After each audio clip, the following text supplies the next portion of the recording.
आप सभी को शालोम, प्यार, सलाम। मैं रेवरेंड डॉक्टर बिनी जॉन एक बार फिर से आपके समक्ष उपस्थित हूँ बिब्लिकल न्यूमरोलॉजी अध्ययन के इस चैनल पर आपका स्वागत करते हुए। और मैं जैसे कि पिछली वीडियो में हमने बात की थी कि मत्ती 10 में जो भी कुछ प्रभु यीशु मसीह ने बोला और प्रभु यीशु मसीह ने कहा अपने चेलों को, उसके विषय में हमने चर्चा की थी। और हम इसी क्रम को थोड़ा सा आगे बढ़ाएंगे, उसी चैप्टर में हम है ना थोड़ा सा आगे जाएंगे। सैटरडे संडे हमारा जो है ये है ना केवल है ना इसी कुछ सब्जेक्ट को लेंगे और उस पर हम थोड़ा सा अध्ययन करने का प्रयास करेंगे और उससे सीखने की कोशिश करेंगे। मैं भी सीखूंगा और आप भी सीखेंगे। हम दोनों हम लोग जो है मिल करके सीखेंगे, क्योंकि हम में से कोई भी व्यक्ति परफेक्ट नहीं है। हम एक दूसरे के साथ मिलते हैं, बातचीत करते हैं और सीखने पाते हैं। तो परमेश्वर का धन्यवाद हो कि परमेश्वर ने हमें एक बार फिर से ये समय दिया ताकि हम इस संदेश को ना आगे बढ़ा सकें। तो मत्ती 10 वहीं पर हम चलेंगे और मत्ती 10 के अंदर हमने जो है ना उस वक्त में पढ़ा था, वो वहां पर पढ़ा था हमने कि वो मुफ्त में पाया है और मुफ्त में दिया करो। ये 8वें पद में पढ़ा था हमने। अब हम यहाँ से 9वें पद से जाएंगे और 9वें पद में क्या लिखा है? अपनी कमर की अंटी में न सोना न चांदी और न तांबा रखना, यात्रा के लिए न झोली, यहाँ तक कि 2 कुर्ते भी नहीं लेना, न जूती और न लाठी लो, क्योंकि मजदूर भोजन का अधिकारी है। जिस किसी नगर या गांव में तुम प्रवेश करो तो पूछताछ करो कि वहां कौन योग्य है और विदा होने तक वहीं ठहरे रहो। जब तुम उस घर में प्रवेश करो तो उसे शांति की आशीष दो। यदि घर योग्य हो तो तुम्हारी शांति उस पर बनी रहेगी, परंतु यदि न हो तो शांति का तुम्हारा अभिवादन तुम्हारे पास लौट आएगा। अब ये है ना जो पद है, ये जो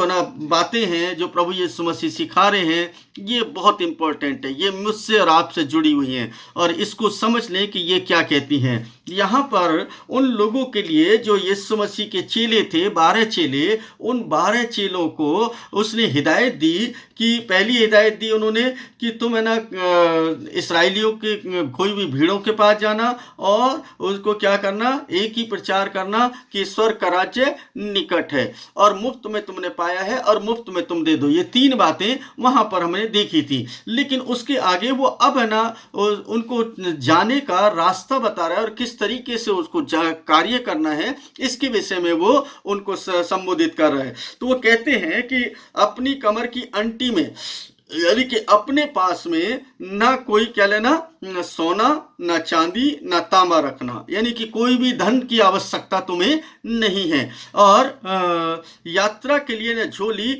यहाँ तक कि 2 कुर्ते भी नहीं, न जूती और न लाठी लो, क्योंकि मजदूर भोजन का अधिकारी है। अब है ना हमें मजदूर कहा गया कि हम मजदूर हैं तो हम मजदूर ही बने रहें। और अगर मजदूर हैं तो मजदूर तो भोजन का अधिकारी है, यानी कि भोजन तो उसको मिलना चाहिए। तो प्रभु यीशु मसीह हमारे भोजन का इंतजाम करने के लिए बात तो कर रहे हैं। यहाँ पर हम देखते हैं कि वो कह रहे हैं कि तुम्हें कुछ भी लेने की आवश्यकता नहीं है, लेकिन ऐसा दिखाई नहीं देता है। हम इससे विपरीत ही आज है ना इस संसार के अंदर देख रहे हैं। हम तमाम इंतजामात करते हैं, तमाम उन इंतजामातों के बाद हम है ना एक अच्छी जगह देखना चाहते हैं, हम एक अच्छा ना रहन सहन देखना चाहते हैं, अच्छा VIP ट्रीटमेंट चाहते हैं। और मतलब हम परमेश्वर की सेवा नहीं बल्कि अपनी खुद की सेवा कराना चाहते हैं। यानी कि हम इतने VIP पर्सन हो जाते हैं कि शायद अब हमें प्रभु यीशु मसीह के बाद हमारा ही नंबर है। लेकिन हमें तो वहां पर मजदूर बोला गया है और मजदूर को भोजन की आवश्यकता है, ना कि इन वस्तुओं की आवश्यकता है। जब तुम्हें इन वस्तुओं की आवश्यकता होगी तो अवश्य उन आवश्यकताओं को परमेश्वर पूरा करेगा।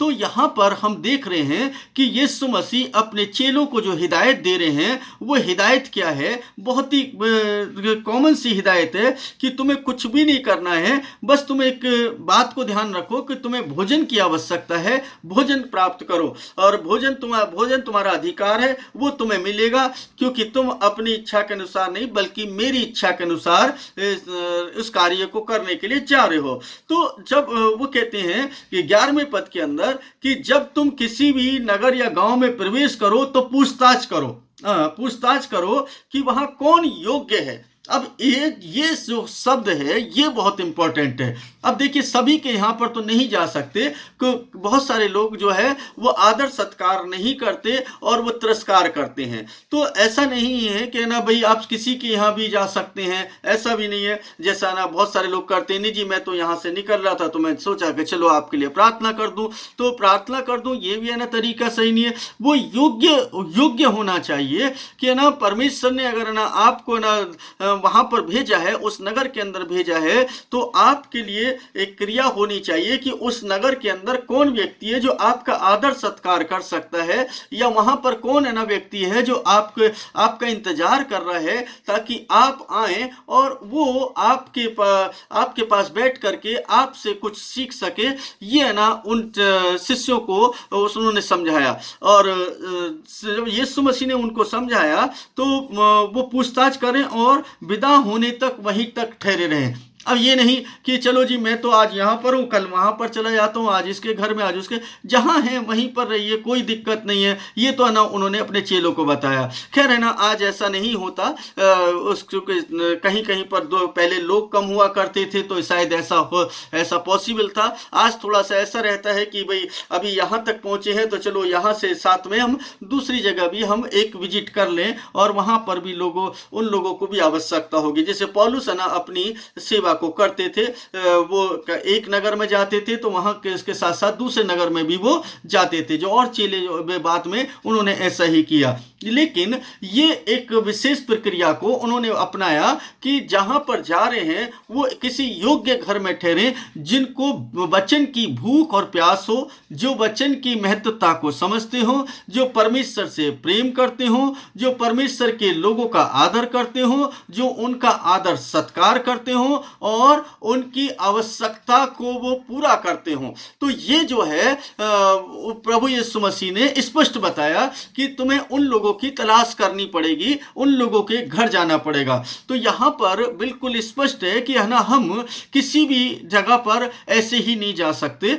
और कोई भी व्यक्ति ऐसे नहीं जाना चाहिए। क्यों? क्योंकि ये परमेश्वर की व्यवस्था के भी खिलाफ है, और परमेश्वर ने जो कुछ हमें दिया है उस पर संतुष्ट रह करके हमें परमेश्वर के कार्य को करना चाहिए। और जब तुम उस घर में प्रवेश करो तो शांति की आशीष दो। अब आशीष की बात यहां पर आ गई, तो वो कह रहे कि इस घर में शांति बनी रहे। सबसे बड़ी चीज क्या है? हमने पिछली वीडियो में बताया था कि अगर कोई सबसे बड़ी आशीष है तो वो शांति की आशीष है।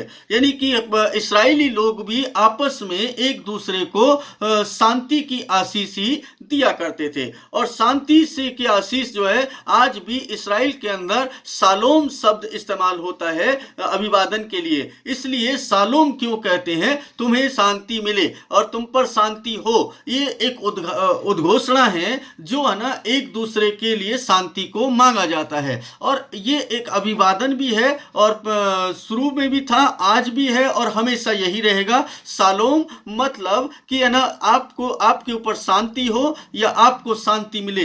तो इस तरीके से ये जो शांति शब्द है, जो शालोम शब्द है, ये वहां से निकल करके आता है। और अब है ना वो कहते हैं कि जिस घर में तुम जाओ वहां पर आशीष दो, शालोम यानी शांति हो तुम पर और तुम्हारे परिवार पर, और ये आशीष है उनके लिए। ये आशीष नहीं कि हम दूसरी तरीके की आशीष की बात करें, वो आशीष की बात नहीं, बल्कि आपको शांति की आशीष देना है। अगर किसी भी घर में, किसी भी परिवार के अंदर शांति है, शांति की आशीष उसके ऊपर ठहरी हुई है, तो वो तमाम वो भौतिक वस्तुओं को प्राप्त कर सकता है परमेश्वर के अनुग्रह से, जो उसकी आवश्यकता है, जो उनकी जरूरतें हैं। क्योंकि परमेश्वर शांत चित्त के द्वारा उनको लेने के लिए उनके लिए मार्ग तैयार करेगा, मार्ग प्रशस्त करेगा। उतावलेपन में कोई भी काम आप जब करते हैं तो वो शांति नहीं बल्कि अशांति कहलाती है, और अशांति में किया गया कार्य कोई भी अच्छा नहीं होता है। जब है ना कोई व्यक्ति शांति की आशीष ना प्राप्त कर लेता है, जिसके जीवन के अंदर शांति आ जाए, और शांति किसकी? हमारे प्रभु प्रभु यीशु मसीह की, जो कि यूहन्ना 14 के अंदर वो कहते हैं कि मैं तुम्हें अपनी शांति दिए जाता हूं, जैसे संसार देता है वैसे नहीं। हम है ना लोगों के समझ प्रभु तुम्हें आशीष दे, प्रभु तुम्हें शांति दे, ऐसे नहीं, बल्कि परमेश्वर की वो शांति जो वास्तव में हमारे हृदय के अंदर राज करे और हमारे हृदय के अंदर निवास करे। और इस तरीके से हम देखेंगे कि परमेश्वर की शांति हमारे अंदर बनी रहेगी, तो हम परमेश्वर के कार्य को भी करने पाएंगे, हमारे घर के अंदर तमाम सुख समृद्धि भी बनी रहेगी। क्यों? क्योंकि परमेश्वर की शांति में हम अपने जीवन को व्यतीत कर रहे हैं। अब उसके आगे उसके 13वें पद में वो एक खास बात बोलते हैं, जो ये बहुत ज्यादा इंपॉर्टेंट हो जाती है मेरे लिए भी और आपके लिए भी। यदि वह घर योग्य हो तो तुम्हारी शांति उस घर पर बनी रहेगी, परंतु यदि न हो तो शांति का तुम्हारा अभिवादन तुम्हारे पास लौट आएगा। अब ये बात ध्यान रखें कि अगर कि कोई व्यक्ति शांति प्राप्त करना चाहता है परमेश्वर की, तो उसको योग्य बनना पड़ेगा। और शांति देने वाला जो है वो तो शांति दे करके चला जाएगा, लेकिन योग्यता के अनुसार वो हमें मिलता है। और वो कब मिलता है? जब हम उसके योग्य होते हैं। अब यीशु मसीह कहते हैं कि यदि वो शांति के योग्य होगा और मेरी क्रियाओं को करता होगा, मेरी आज्ञाओं का पालन करता होगा, परमेश्वर से प्रेम करता होगा, उसकी व्यवस्था पर चलता होगा, तो वास्तव में वो व्यक्ति उस आशीष के योग्य होगा जो शांति की आशीष तुम दोगे। उस घर के अंदर, उस परिवार के अंदर, उसके जीवन के अंदर वो शांति बनी रहेगी। लेकिन अगर वो योग्य नहीं है तो वो शांति का जो आशीर्वाद है वो कभी भी फलवंत नहीं होगा, क्योंकि वो शांति की जो आशीष है वो तुम्हारे पास वापस लौट करके आ जाएगी। अब है ना, वापस लौट करके आ गई तो इसका मतलब हुआ कि जिस व्यक्ति ने शांति का आशीर्वाद दिया उस व्यक्ति के पास वो शांति लौट करके आई। वो जो उसके पास पहले से शांति थी वो और अधिक शांति को प्राप्त करता है और इस तरीके से परमेश्वर के अनुग्रह को निरंतर प्राप्त करता है। अब है ना, हम किसी को भी बुरा नहीं कह सकते या किसी को भी हम गलत नहीं कह सकते। आज इस संसार के अंदर बहुत सारे गलत कार्य हो रहे हैं, बहुत सारा गलत प्रचार भी हो रहा है, बहुत सारे गलत तरीके से कार्य कर रहे हैं। हम ना उनके ऊपर दोषारोपण नहीं कर सकते। क्यों नहीं कर सकते? क्योंकि वो उनकी ऐसी प्रवृत्ति होगी इसलिए वो ऐसा कर रहे हैं। उनको परमेश्वर के अनुग्रह के बारे में पता नहीं होगा इसलिए ऐसा कर रहे हैं, क्योंकि अज्ञानता के कारण ही ये सब होता है। और अगर अज्ञानता है तो वो ये सब कार्य करेंगे, अगर अज्ञानता नहीं होगी तो नहीं करेंगे। और हमेशा एक बात को ध्यान रखें, जहां पर हुजूम होता है अर्थात भीड़ होती है, वहां पर परमेश्वर के कार्य की जो शांति है वो शांति कम दिखाई देती है और जोश में होश खोने वाले लोग ज्यादा नजर आते हैं।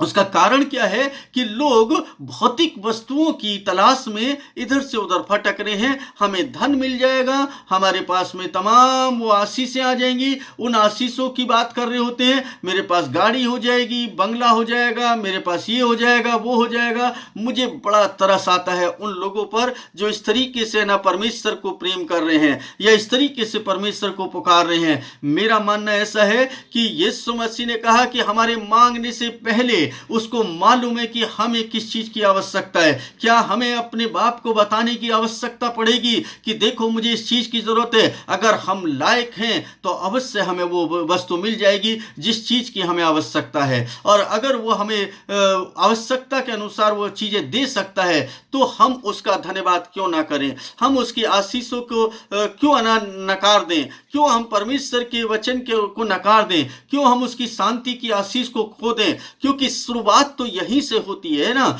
शुरुआत तो यहीं से है कि हमें परमेश्वर की शांति को प्राप्त करना होगा। अगर परमेश्वर की शांति हमारे अंदर नहीं है तो अवश्य है कि हम अपने जीवन को अशांत तरीके से जीते हुए परमेश्वर को खुश नहीं कर सकते।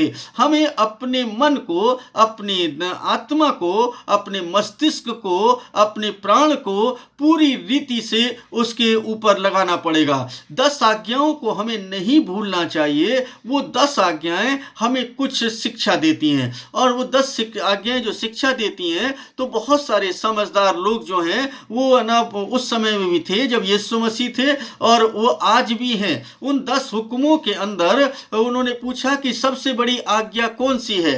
तो जब उन्होंने पूछा कि सबसे बड़ी आज्ञा कौन सी है तो उन्होंने उन 10 आज्ञाओं के विषय में नहीं बोल करके बल्कि उन्होंने एक आज्ञा के विषय में बोल दिया, और दूसरी आज्ञा को उसके साथ एडिशनल कर दिया कि ये 2 आज्ञाएं हैं को आप पालन करते हो तो समझ लो कि आप परमेश्वर की आज्ञा का पालन करते हो। अब वो जो पहली आज्ञाएं थी उन आज्ञाओं से कठिन आज्ञाएं ये 2 आज्ञा नजर आती हैं मुझे। मैं ऐसा सोचता हूं, ये मेरे अपने विचार हैं, it is my personal views. मैं ये नहीं कह रहा कि ना आप लोगों को आसान लगती हो तो अच्छी बात है, लेकिन मैं समझता हूं कि ये उन 10 आज्ञाओं से कहीं ज्यादा कठिन आज्ञाएं हैं, क्योंकि वहां पर आपको 10 आज्ञाओं का नियमबद्ध तरीके से करना। यहां पर 2 आज्ञाओं के अंदर ही उन 10 आज्ञाओं को समा दिया उसने।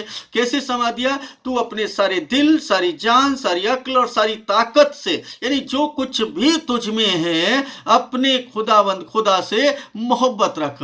यानी कि जो तेरे शरीर के अंदर कुछ भी नहीं है ऐसा जो ना तुझसे कह सके कि मुझे अपने हाथ से नहीं करना है, मुझे अपनी ताकत से नहीं करना, अपनी बुद्धि से नहीं करना है, अपने मन से नहीं करना है। यानी जो कुछ भी तुझ में है वो सारा कुछ लगा करके अपने खुदावंद खुदा से मोहब्बत कर। तो जब इस तरीके से हम वो कहता है कि अपने खुदावंद खुदा से मोहब्बत कर, पहली और बड़ी आज्ञा तो यही है, यीशु मसीह कहते हैं, और दूसरी आज्ञा कहते हैं कि उसके साथ ही तू अपने पड़ोसी से अपने समान प्रेम रख। अब ये जो आज्ञा है ये सबसे ज्यादा खतरनाक है। यानी कि जो व्यक्ति अपने आप से प्रेम करता है, क्या ऐसा ही प्रेम उस दूसरे व्यक्ति से करता है जो उसका पड़ोसी है या जो उस जिसको वो देख रहा है? अगर करता है तो अच्छा है, अगर नहीं करता है तो मैं समझता हूं कि दूसरी आज्ञा का पालन करना बहुत खतरनाक लगता होगा लोगों को, क्योंकि अपने समान तो कोई भी प्रेम नहीं करता। और वो जो प्रेम है उनका दूसरे तरीके का ही होता है।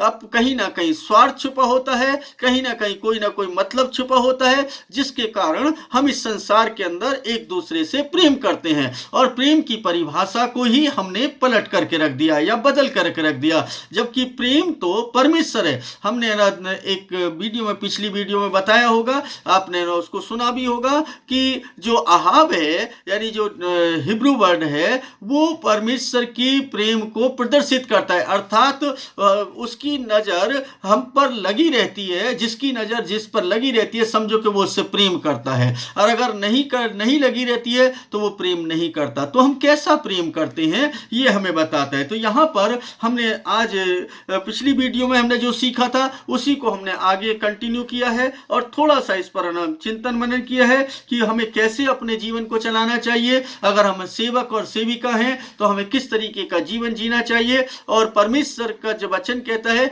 कि अगर कोई योग्य होगा तो अवश्य वो आपकी आवश्यकताओं की पूर्ति के लिए, परमेश्वर के कार्य के लिए आपके पास अवश्य देगा।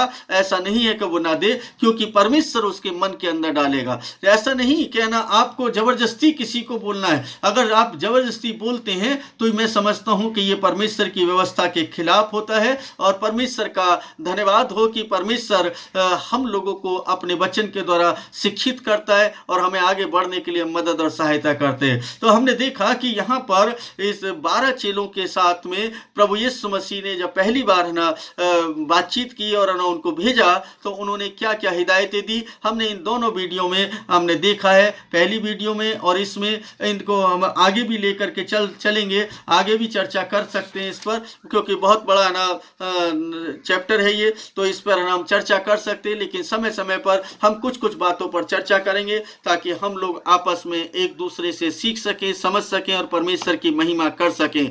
मुझे उम्मीद है कि आप लोगों को ये जो परमेश्वर का वचन है बहुत अच्छा लगा होगा और आप परमेश्वर के साथ अपने संबंध को वैसे बनाने की कोशिश करेंगे और अपने मन और अपनी आत्मा को परमेश्वर को देंगे ताकि परमेश्वर आपसे प्रेम करे और आपके ऊपर जो शांति की आशीष है वो निरंतर बनी रहे। अन्यथा वो शांति की आशीष, जब आपको कोई भी आशीष देता है शांति की, अगर आप उसके योग्य नहीं है तो वो आप पर नहीं ठहरेगी। इसलिए परमेश्वर का धन्यवाद करें और परमेश्वर की महिमा करें। परमेश्वर आप सभी को बड़ी आशीष और बड़ी बरकत दे और परमेश्वर का अनुग्रह आपके परिवारों पर बना रहे। आपके मन और आत्मा और प्राण और शरीर को सबको आना परमेश्वर सुरक्षित रखे। यही प्रार्थना, यही कामना, यही परमेश्वर के समक्ष हमारी निवेदन और विनती है और इन्हीं विनतियों के साथ में आप सबको प्यार, सलाम, शालोम।